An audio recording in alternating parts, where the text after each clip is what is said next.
quilt pattern releasing today that I wanted to just share with you really quickly. It's called Vintage Fall. It's super fun. I used Farmhouse 2 fabric for this, and I do have a giveaway going on for this on my website, so I just wanted to mention that here really quick. I'll put links for all of that information below for you.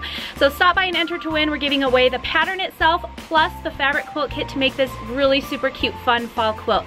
So all the links for how you can get the quilt and where you can enter to win the giveaway will be in the description box below, so just click show more. If you make this quilt, make sure to tag me on social media so that I can see what you create. Thanks so much for joining me today, and hopefully you enjoy making this quilt. I'm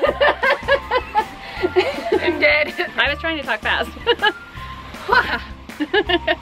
You know, this is harder than it looks. I know, because your arms get tired.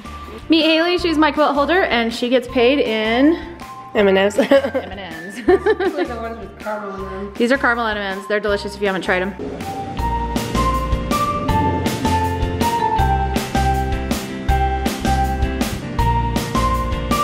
Okay, hold up.